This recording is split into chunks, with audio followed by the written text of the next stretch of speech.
The massive ship floated in the darkness of space like a metal mountain. Its black surface was covered with spikes and weapons that could destroy entire cities. Inside the ship, Emperor Zexar sat on his throne made of dark crystal. His reptile skin was black as night, and his yellow eyes glowed with anger. 3 years had passed since they first found Earth. 3 long years of trying to make the humans give up. But the humans kept saying no to everything. This had never happened before. Every other planet had surrendered quickly when they saw the power of the Vorthak. Empire General Vorthak walked into the throne room. He had 4 arms and looked like a giant spider wearing armor. His feet made clicking sounds on the metal floor. Behind him came 2 other generals, their faces showing worry and fear. "Emperor," General Vorthak said, bowing low, "we have tried everything.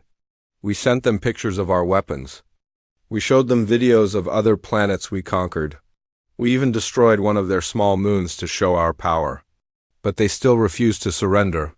Emperor Zexar's claws scraped against his throne. The sound was like metal being torn apart. "How can this be? They are primitive. Their ships are slow. Their weapons are weak. Why do they not fear us?" "Their leader, Ambassador Karen Mitchell, met with us again yesterday," said General Krex, the smallest of the 3. "She was polite. She offered us tea and spoke about weather. Then she said no to all our demands. She acted like we were equals." The Emperor stood up from his throne. He was 12 feet tall and his shadow covered the whole room. "Equals. We rule 12-star systems. We have conquered 1,000 worlds. How dare they think they are equal to us?" But General Vorthak had been thinking about this problem for months. "Emperor, there is something strange about these humans. When we threaten other species, they become afraid. They cry, they beg, they offer us everything they have, but humans ... They just get more stubborn." "What do you mean?" the Emperor asked. "Yesterday, when I told Ambassador Mitchell we would destroy their biggest city, she said something odd. She said that humans had survived ice ages and world wars and plagues. She said they were used to fighting against impossible odds. Then she smiled and asked if I wanted more tea." The Emperor was quiet for a long moment. Outside the ship, stars moved slowly past the windows. Finally he spoke. "The Galactic Council has rules. We cannot attack planets that are not part of. The Galactic Government, the humans know this. They use these rules to protect themselves?" "Yes, Emperor. But there might be another way." The Emperor's eyes got brighter. "Tell me." General Vorthak activated a holographic screen. It showed the faces of 5 different aliens. They all looked dangerous. "The Shadow Collective, Emperor, the best mercenaries in the galaxy. If we hire them, we can eliminate the human leaders without breaking galactic law." The Emperor studied the faces on the screen. "The Phantom Brigade. I have heard of them.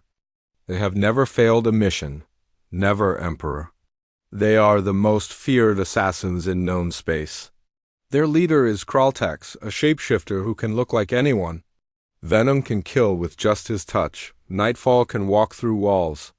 Razor is half machine and stronger than 10 normal beings. And Whisper can read minds and control thoughts." The Emperor smiled, showing teeth like broken glass. "Contact them immediately.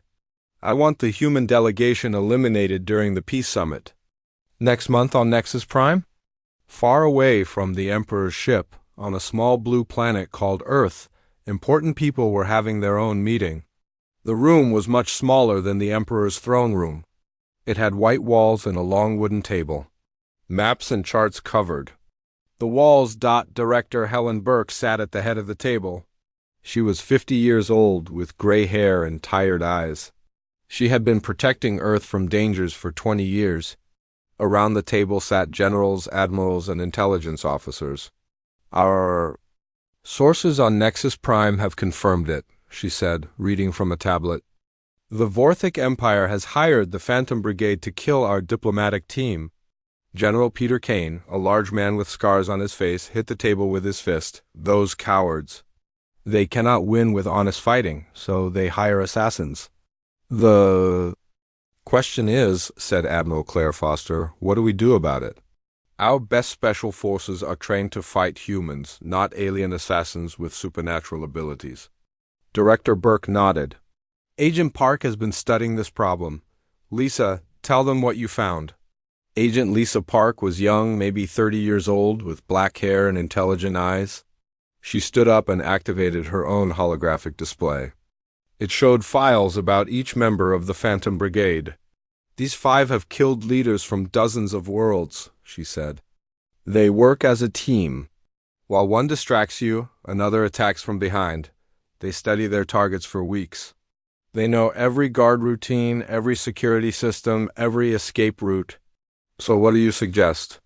Asked General Kane. Agent Park hesitated. We need someone who thinks completely differently. Someone who does not follow normal military rules. Someone they cannot predict or understand. The room was quiet. Everyone was thinking about the same thing. Earth Special Forces were good, but they were trained to fight other humans. These alien assassins had abilities that no human soldier had ever faced. There might be someone, Agent Park said quietly.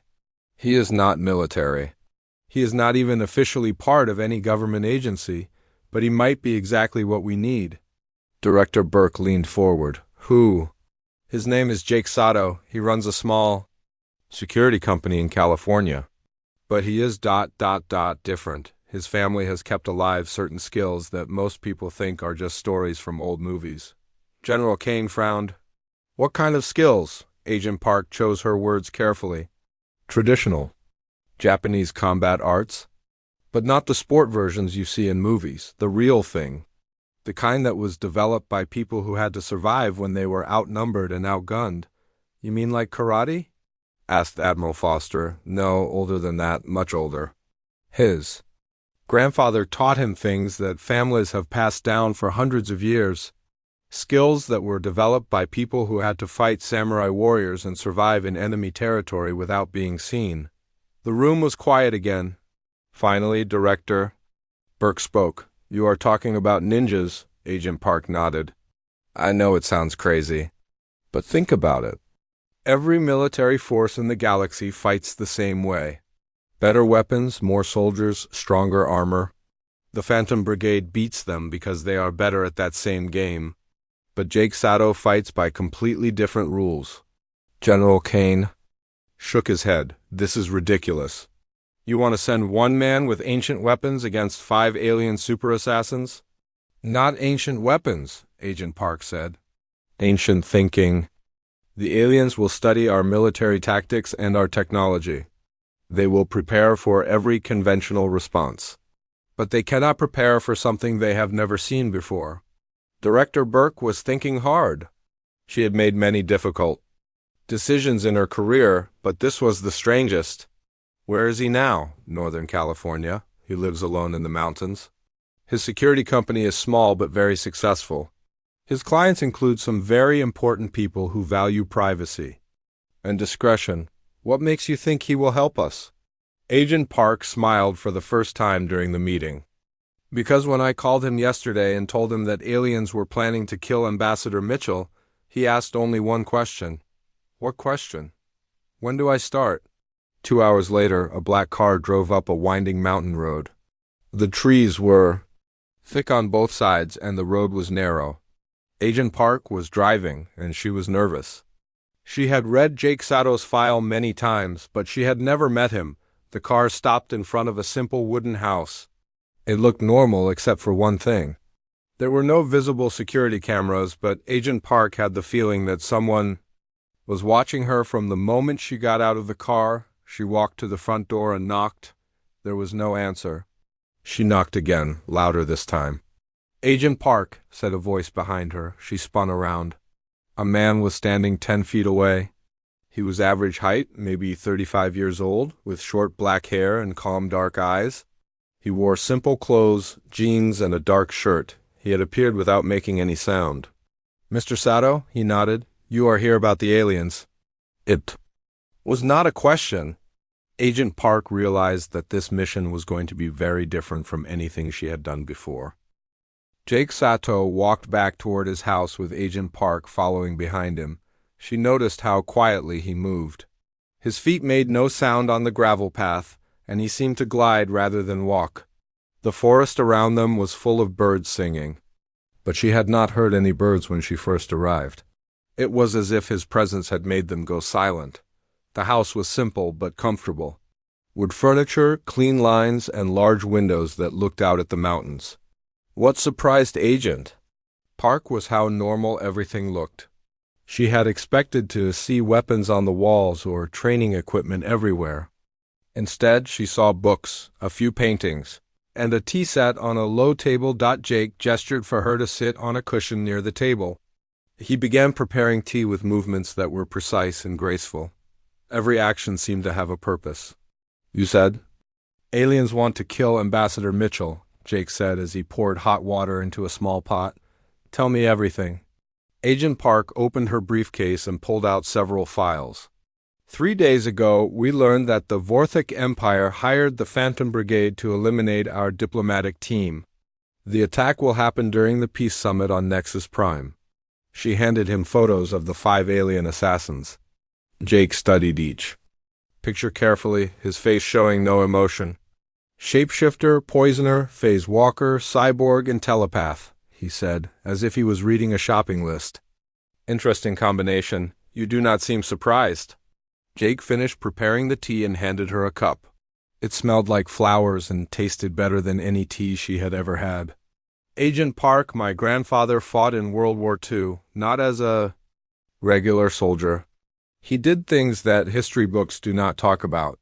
He taught me that there are always people who use unusual abilities to hurt others. The specific abilities do not matter. What matters is understanding how they think." Agent Park sipped her tea and tried to understand what he meant. How do they think? Like predators.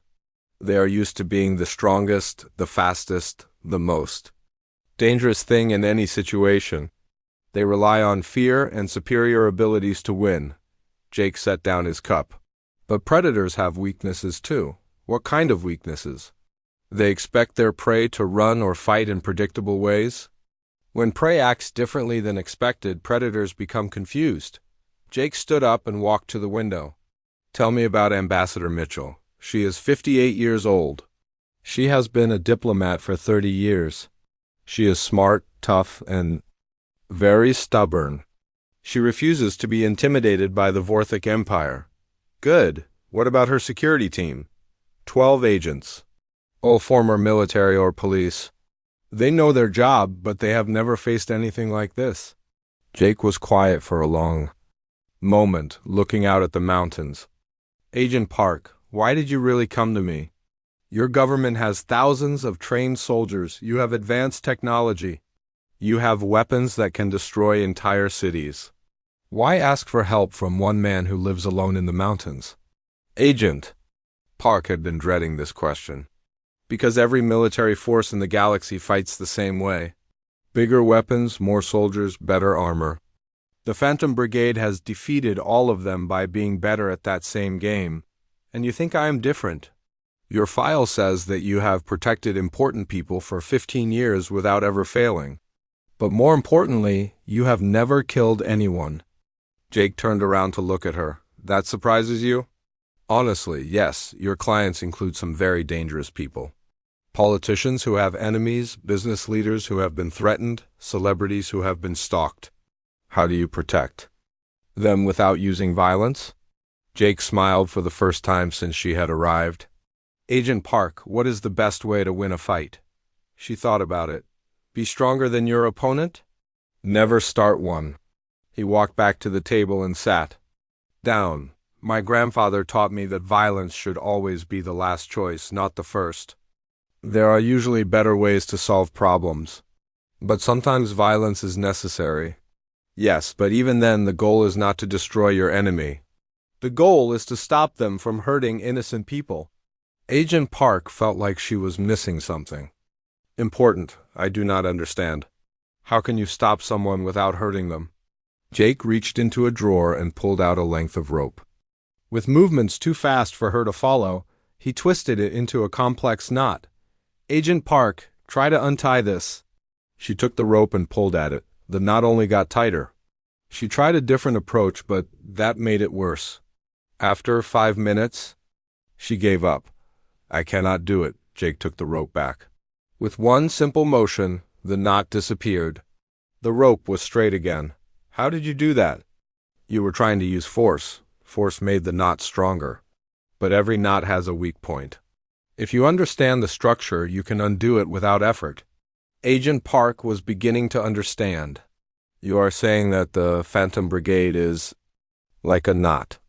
Everything is like a knot, Agent Park. Armies, governments, even individual people. They all have structures that hold them together. Find the weak point, and you can unravel the whole thing. She leaned forward. So you will help us?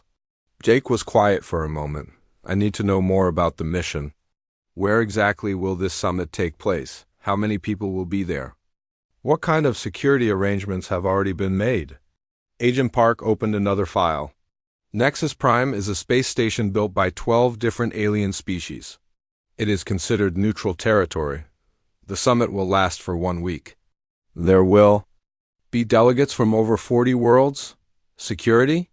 Nexus Prime has its own security force, but they are mainly there to keep order between different species. They are not trained to handle assassins. Ambassador Mitchell will have her own security team, but they will be outnumbered and out of their element. Jake studied the blueprints of Nexus Prime. The station was huge, with different sections built by different alien races. Some parts look like human buildings, others look like abstract art, and some look like living organisms. Interesting architecture, he said. Many different styles, many different approaches to the same problems. Does that help? It might. Diversity creates opportunities. Jake closed the file. What would my cover be? Cultural attach. Your official job would be to help the human delegation understand alien customs and to provide stress relief through meditation and relaxation techniques. Jake almost laughed. They want to send a ninja disguised as a meditation teacher? Is that a problem? Actually, it is perfect. Do you know what the word ninja really means, Agent Park? She shook her head. It means one who endures or one who perseveres. The popular image of ninjas as assassins dressed in black is mostly wrong. Real ninjas were information gatherers, spies and infiltrators. They survived by blending in, by becoming invisible in plain sight. So being a cultural attach would actually be good cover. The best cover is always close to the truth. I do know meditation techniques. I have studied many different cultures. And I am very good at helping people stay calm under pressure. Agent Park felt hope for the first time since this mission had started. Does that mean you will do it? Jake looked out the window again. The sun was starting to set behind the mountains, and the sky was turning orange and purple. Agent Park, what happens if I fail? What happens if the Phantom Brigade succeeds in killing the diplomatic team? Then Earth will probably have to surrender to the Vorthic Empire. We are not strong enough to fight them in open war. And if we surrender, then humans become slaves. Our planet becomes another conquest for their empire. Jake nodded slowly. Then I do not have a choice, do I? There is always a choice. No, Agent Park, sometimes there is only one right choice, even if it is dangerous. He stood up and walked to a closet. When he opened it, she could see that it contained clothes, but also other things. Things that looked like they might be tools or weapons, but unlike any she had ever seen. I will need 3 days to prepare, Jake said, and I will need complete information about every member of the Phantom Brigade. Not just their abilities, but their histories, their personalities, their methods. We can provide that. Good. Also, I want to speak with Ambassador Mitchell before we leave Earth. If I'm going to protect her, I need to understand how she thinks. That can be arranged. Jake began pulling items from the closet. Agent Park could not identify most of them, but she had the feeling that each one had been chosen for a specific purpose. Agent Park, there is something else you need to understand. The way I work is very different from normal security procedures. I cannot guarantee that everything will go according to plan. What do you mean? I mean that I might have to improvise. I might have to do things that seem strange or even dangerous. You and Ambassador Mitchell and her security team need to trust me, even when you do not understand what I am doing. Agent. Park hesitated. That might be difficult to arrange. Then this mission will fail before it starts. Jake's voice was calm but firm. Agent Park, you came to me because you needed someone who thinks differently. But thinking differently means acting differently too. You cannot ask me to be unconventional and then demand that I follow conventional rules. She realized he was right. I will speak to Director Burke. We will find a way to make it work. Good. Jake closed the closet and turned back to her. There is one more thing. I work alone. I know Ambassador Mitchell will have a security team, and I will coordinate with them. Nexus Prime was like nothing Jake had ever seen. The space station was enormous, floating in the darkness between 3 stars. Each section looked completely different from the others. Some parts were made of smooth white metal that curved like ocean waves. Other sections looked like giant crystals growing out of the main structure. One area seemed to be made of living wood that actually moved and breathed. Jake stood at the window of the human transport ship as they approached the docking bay. He wore a simple black suit and carried only a small bag. To anyone watching, he looked like just another diplomat or assistant. But inside his jacket and sewn into his clothes were tools that no security scanner would recognize. Dr. Sato, said Ambassador Mitchell, walking up beside him. She was a woman in her late 50s with gray hair and intelligent eyes. What do you think of our destination? It is impressive, Ambassador. 12 different species working together to build something this complex. It shows that cooperation is possible. Ambassador Mitchell nodded. That is what we are hoping to prove to the Vorthek Empire. That there are better ways to solve problems than conquest. Jake had spent 2 days with Ambassador Mitchell before they left Earth. He was impressed by her intelligence and her dedication to peace, but he was also worried about her safety. She was brave, maybe too brave. She did not seem to understand how dangerous this mission really was. Ambassador, please remember what we discussed. If I give you any signal during the summit, you need to follow my instructions immediately. No questions, no delays. She looked at him carefully. Dr. Sato, I still do not fully understand why Director Burke insisted on bringing you along. Your file says you are a cultural expert and meditation teacher. That is correct. But Agent Park told me you have other skills as well. Jake was quiet for a moment. Ambassador, sometimes the best way to understand other cultures is to study how they solve conflicts. I have made that my specialty. The transport ship docked with a soft bump. Through the windows, Jake could see aliens of many different species moving around the docking bay. Some walked on 2 legs like humans. Others had 4 legs or 6 legs or no legs at all. Some had fur, some had scales, some looked like they were made of living metal. Welcome to Nexus Prime, said a voice over the communication system. Oh. Passengers, please prepare for customs inspection. The customs process took 2 hours. Jake watched as security officers from different species examined their belongings and asked questions. The officers were polite but thorough. They scanned every item with devices that Jake did not recognize. When they scanned Jake's bag, one of the officers, a tall blue alien with 4 eyes, paused and looked at him curiously. These meditation tools are unusual, the officer said, holding up what looked like a simple wooden stick.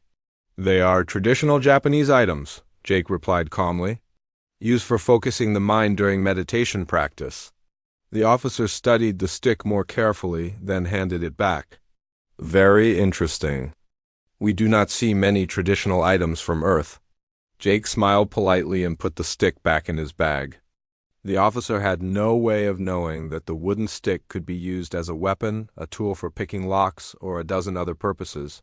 Finally, they were cleared to enter the main station.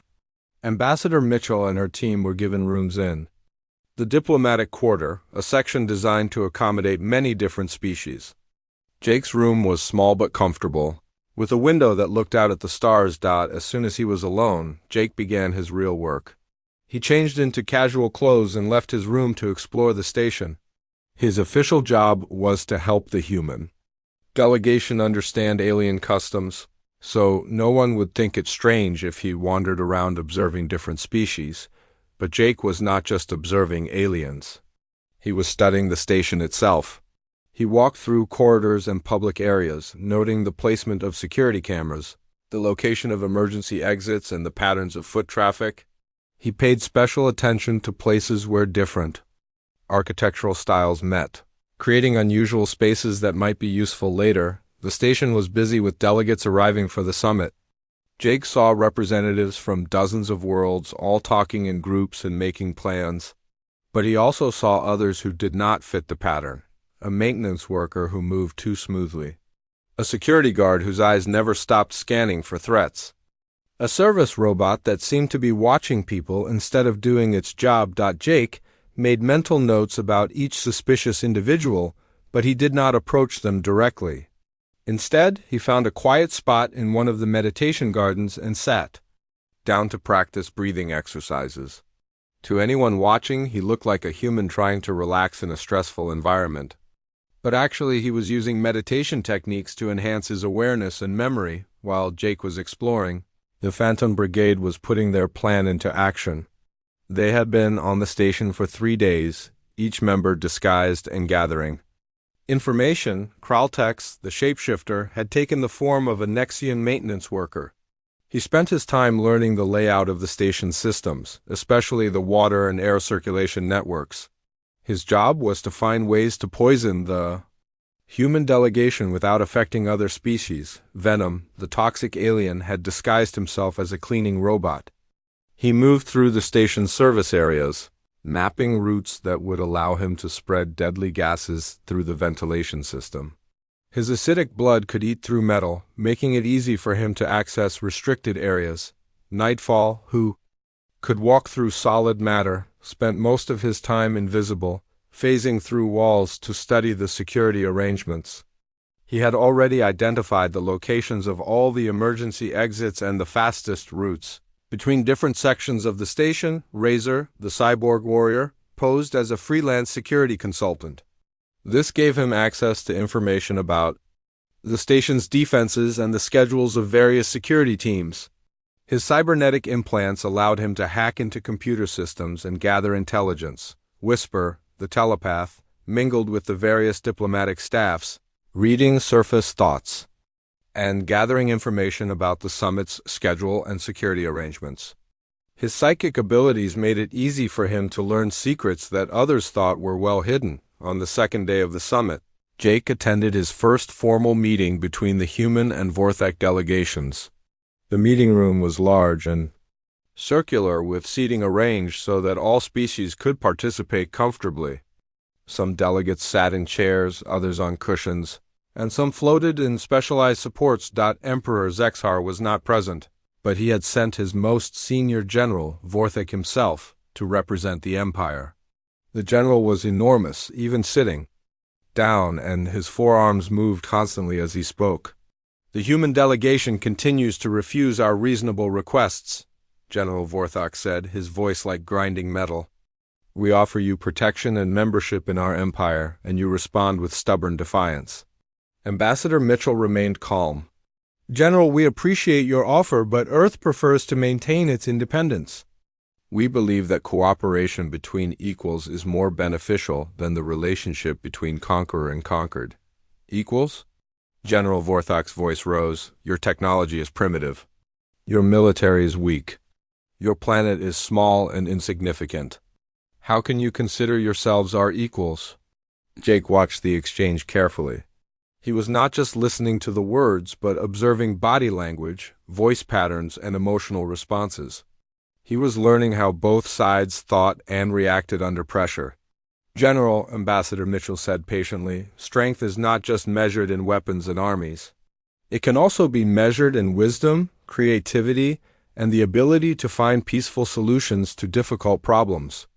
"Peaceful solutions?" General Vorthek laughed, a sound like metal being torn apart. "The universe is not peaceful, Ambassador. It is full of danger and conflict. Only the strong survive. With respect, General, humans have survived ice ages. Asteroid impacts, plagues, and wars that nearly destroyed our entire species. We are stronger than we look. Jake noticed something interesting during this exchange. While General Vorthok was speaking, his eyes kept moving around the room as if he was looking for something or someone. It was a small detail, but it suggested that the general was nervous about something. After the meeting, Jake approached Ambassador Mitchell privately. "Ambassador, I need you to change your schedule for tomorrow." "What do you mean?" "The evening reception.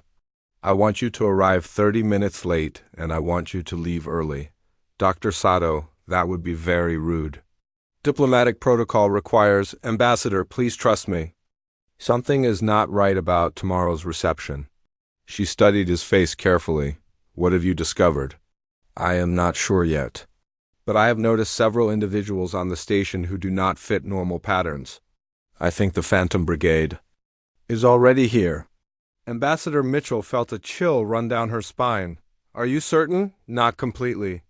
But my instincts are telling me that tomorrow night will be dangerous."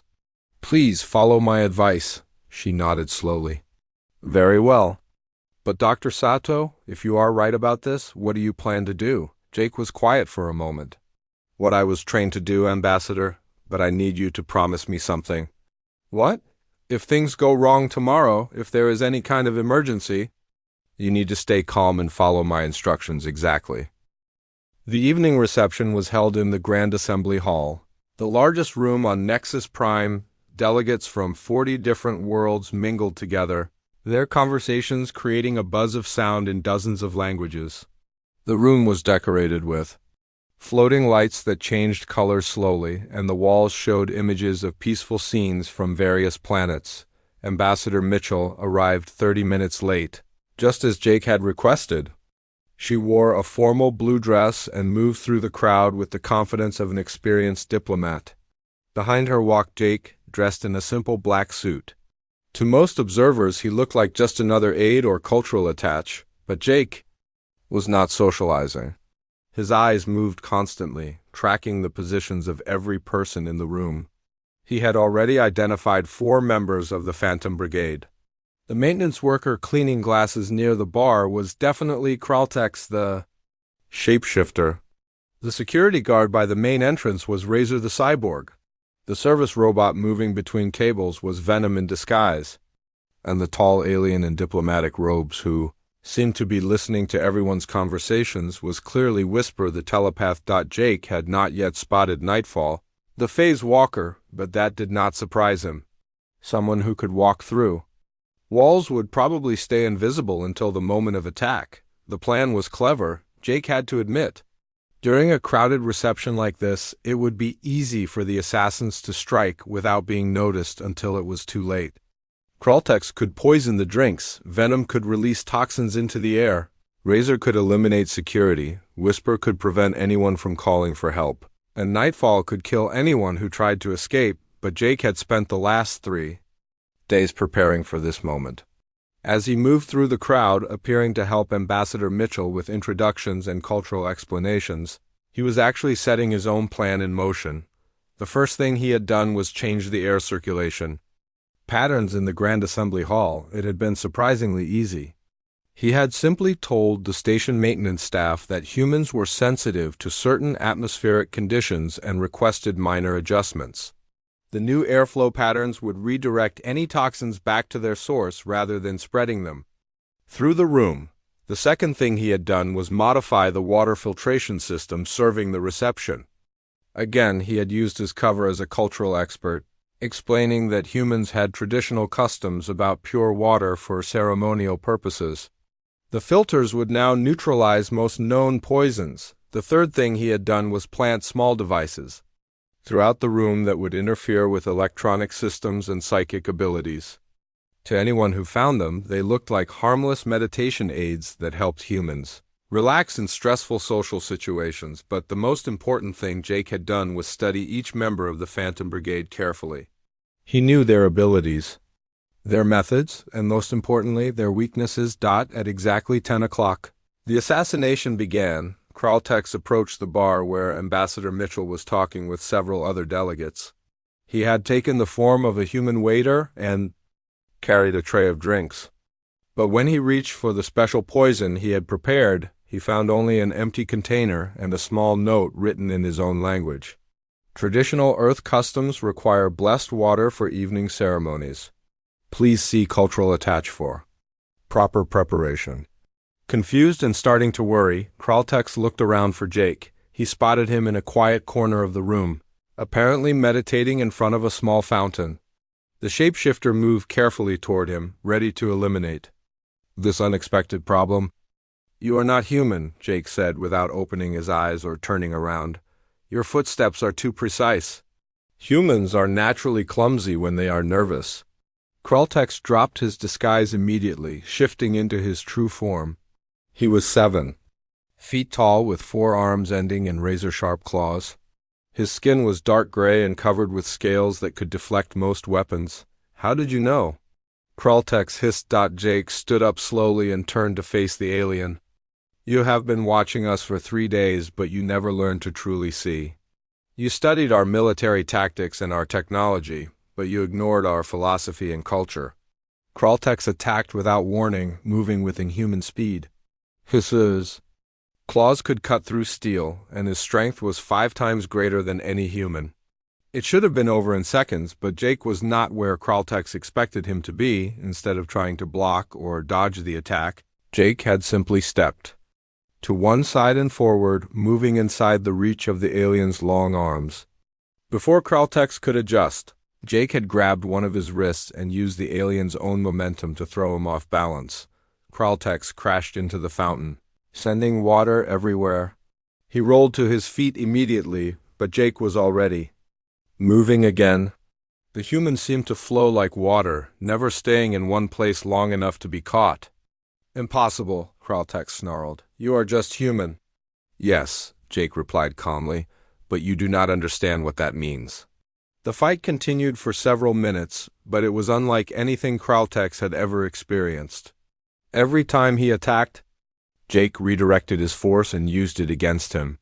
Every time he tried to grab the human, Jake seemed to slip away like smoke. And slowly, the alien began to realize that he was being led into a trap. Jake had maneuvered them away from the reception area into a smaller corridor lined with decorative plants. The space was too narrow for Kraltex to use his full reach effectively, and the plants created obstacles that Jake could use to his advantage. Finally, using a technique his grandfather had taught him, Jake caught one of Kraltex's arms in a joint lock that worked even on alien anatomy. The shapeshifter found himself unable to move without breaking his own arm. "How?" Kraltex gasped. "You relied on superior strength and speed," Jake explained quietly. "But I used your strength against itself. This is called Rujitsu in my language. It means the gentle way." Meanwhile, in the Grand Assembly Hall, Venom had activated his toxin release system. But instead of spreading deadly gas throughout the room, the modified air circulation system sucked the toxins back toward him. Within seconds, he was overcome by his own poison and collapsed unconscious. Razor tried to coordinate the attack through his cybernetic communication system, but the devices Jake had planted were generating interference that scrambled all electronic signals. His targeting systems failed, his enhanced reflexes stopped working, and his strength amplifiers shut down. He found himself facing station security guards. While fighting at normal human levels, Whisper attempted to read the minds of the human delegation and control their actions, but the same interference that affected Razor also disrupted psychic abilities. Instead of clear thoughts, he heard only static and confusion. Worse, the meditation techniques Jake had taught the human delegation created a natural resistance to mental intrusion, and Nightfall, trying to phase through walls to reach Ambassador Mitchell, discovered that Jake had somehow predicted his approach. Root. The human had placed small metal objects at precisely the right locations to disrupt the phasing ability, causing Nightfall to become solid at the wrong moment and trap himself partially inside the station's structure, one by one. The most feared assassins in the galaxy found themselves defeated not by superior force or advanced technology, but by techniques so simple and fundamental that their databases contained no countermeasures. As station security forces arrived to arrest the Phantom Brigade, Ambassador Mitchell approached Jake. He was sitting quietly beside the fountain, apparently and injured despite having fought a creature that could tear apart steel with its bare hands. "Dr. Sato," she said, "how did you know exactly what they would do?" Jake looked up at her with his calm, dark eyes. "Ambassador, predators are creatures of habit. They do what has worked for them before, but they rarely adapt when their prey changes the rules of the game." "And how did you change the rules?" "I did not fight them the way they expected to be fought. Instead of trying to be stronger or faster or more dangerous, I simply made sure that their own abilities worked against them." General Vorthak, who had witnessed the entire event, approached them with an expression of confusion and something that might have been respect. "Human," he said to Jake, "you defeated 5 of the galaxy's most dangerous killers using nothing but your bare hands and simple tricks. How is this possible?" Jake stood up and bowed slightly to the general. "Sir, in my culture we have a saying, 'The river that survives is not the one that is strongest, but the one that best finds its way around obstacles.'" The general stared at him for a long moment. "You could have killed them all, could you not?" "Yes." "But you chose not to." "Yes, why?" Jake looked around the room at the delegates from 40 different worlds, all of whom were now staring at him with expressions ranging from amazement to fear to curiosity. "Because, General, dead enemies cannot become friends, but defeated enemies sometimes can." The reception continued, but the mood had changed completely. Word of what had happened spread quickly through the diplomatic community. Humanity had faced an impossible threat and overcome it not through violence or superior technology, but through wisdom, preparation, and an understanding of conflict that no other species had ever demonstrated. The news of what happened at Nexus Prime traveled across the galaxy faster than light itself. Within hours, every major news network was reporting the same incredible story. The Phantom Brigade, 5 assassins who had never failed a mission, had been defeated by a single human using nothing but ancient fighting techniques and clever thinking on the bridge of his flagship. Emperor Zexar watched the news reports with growing disbelief. The recordings from Nexus Prime showed everything clearly. His hired killers, the most feared individuals in known space, had been outwitted and captured by one man who seemed to move like water and think like wind. "This is impossible," the Emperor said, his claws scraping against the metal arm of his command chair. 5 against 1. They had superior strength, advanced abilities, perfect planning. How could they lose? General Vorthak stood beside him, also watching the recordings. But unlike his Emperor, the general was beginning to understand something important. "Your Majesty, I think we have been making a mistake about these humans." "What kind of mistake?" "We assumed they were weak because their technology is primitive and their military is small. But look at this recording again. Watch how their cultural attach moves." They watched as Jake flowed around Kraltek's attacks, using the shapeshifter's own strength to defeat him. The movements looked almost like dancing, but they were deadly effective. "He could have killed Kraltex at any point in that fight, General," Vorthak observed, "but he chose to capture him instead. And notice how he prepared for each assassin's abilities days before they attacked." Emperor Zexar was quiet for a long moment. "You think this was not luck?" "No, Your Majesty. This was intelligence, planning, and a way of thinking about conflict that we have never encountered before." On Nexus Prime, the diplomatic summit had taken on a completely different character. The failed assassination attempt had shocked delegates from every world. But more than that, it had opened their eyes to something they had never considered. Before Ambassador Mitchell found herself in the unusual position of being the center of attention. Delegates who had previously ignored the human delegation now sought her out, asking questions about Earth's philosophy and culture. "Ambassador," said Chancellor Vex from the Andromedan Federation, "we must ask about your security specialist. His methods are unlike anything in our military databases." "Dr. Sato represents a very old tradition on our world," Ambassador Mitchell explained. "We call it the way of the warrior philosopher. The idea that true strength comes not from the ability to destroy, but from the wisdom to find better solutions." "But he defeated 5 of the galaxy's most dangerous killers," said Prime Minister Krell from the Centauri Republic. Surely that required violence. He used only as much force as necessary to stop them from hurting others. In our culture we call this restraint. It is considered the highest form of skill. The questions continued for hours. Delegates wanted to understand how humans thought about conflict, leadership, and cooperation. Many of them had never encountered a species that chose diplomacy over conquest when given the choice. Meanwhile, Jake had requested permission to speak with the captured members of the Phantom Brigade. The station security chief was reluctant at first, but Ambassador Mitchell convinced him to allow it. Jake found the 5 assassins in separate holding cells, each one designed to contain their specific abilities. Kraltex was in a cell that prevented shape-shifting. Venom was isolated to protect others from his toxins. Nightfall was held in a field that kept him solid. Razor's cybernetic systems had been disabled, and Whisper was surrounded by psychic DAMPENERS. He visited each one individually, starting with Kraltex. "You have come to mock us," the shapeshifter said bitterly.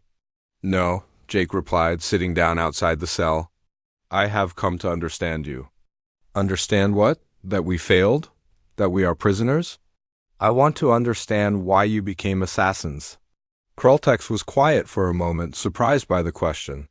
"We became what we are because we are good at it. In this galaxy, strength is respected, weakness is destroyed. But strength comes in many forms. What you call strength, others might call limited thinking." "What do you mean?" Jake leaned forward slightly. "You have spent your entire career learning to kill efficiently. But has anyone ever taught you to build something? To create instead?" "Oh, destroy?" The conversation continued for an hour. Jake did not lecture or judge. He simply asked questions and listened to the answers. By the end, Kraltex was thinking about things he had never considered before. Jake had similar conversations with each member of the Phantom Brigade. With Venom, he talked about the difference between using abilities to harm and using them to heal. With Nightfall, he discussed the responsibility that came with power. With Razor, he explored the question of whether strength came from machines or from the mind that controlled them. With Whisper, he talked about the ethics of reading minds and the importance of respecting others' thoughts. None of the conversations were arguments or debates. Jake simply presented different ways of thinking about their lives and choices. He planted seeds of ideas that would grow over time. 3 days later, Ambassador Mitchell received an unexpected communication from Emperor Zexar himself. The message was brief but significant. "I wish to speak with your cultural attaché." The meeting was arranged for the following day. Jake, Ambassador Mitchell, and General Vorthak met in a private conference room aboard Nexus Prime. The Emperor appeared via holographic projection from his flagship. Emperor Zexar studied Jake for a long moment before speaking. "You are the one who defeated my assassins." "I am the one who stopped them from completing their mission," Jake replied. "But I did not defeat them in the way you mean." "Explain." "Your Majesty, defeat implies that someone must lose for someone else to win, but what happened was different. Your assassins learned something new. The galaxy learned something new. Even I learned something new." The Emperor's yellow eyes narrowed. "What did you learn?" "That conflict is often caused by misunderstanding. Your empire conquers other worlds because you believe that strength can only be proven through dominance. But there are other ways to be strong, such as wisdom, patience, the ability to turn enemies into allies." Jake paused. "Your Majesty, what would happen if instead of conquering worlds you protected them? What if instead of demanding submission you offered partnership?" "Emperor." Zexar was quiet for several minutes. When he finally spoke, his voice was thoughtful rather than angry. "You suggest that we change everything about how our empire operates.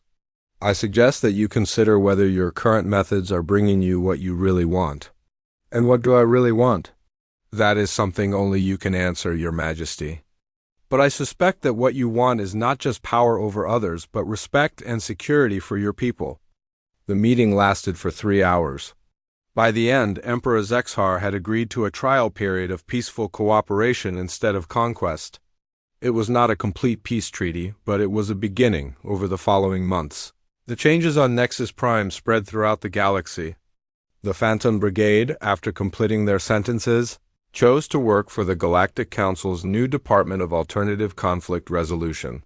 They used their skills not to kill, but to protect others and find peaceful solutions to disputes. Other species began studying human philosophy and methods.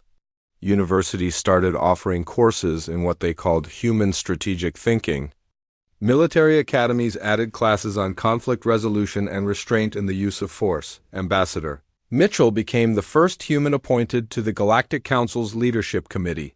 Her diplomatic methods, influenced by Jake's philosophy, helped resolve several conflicts that had seemed impossible to solve. Jake himself received offers to teach at military academies and universities across the galaxy, but he declined them all, choosing instead to return to Earth.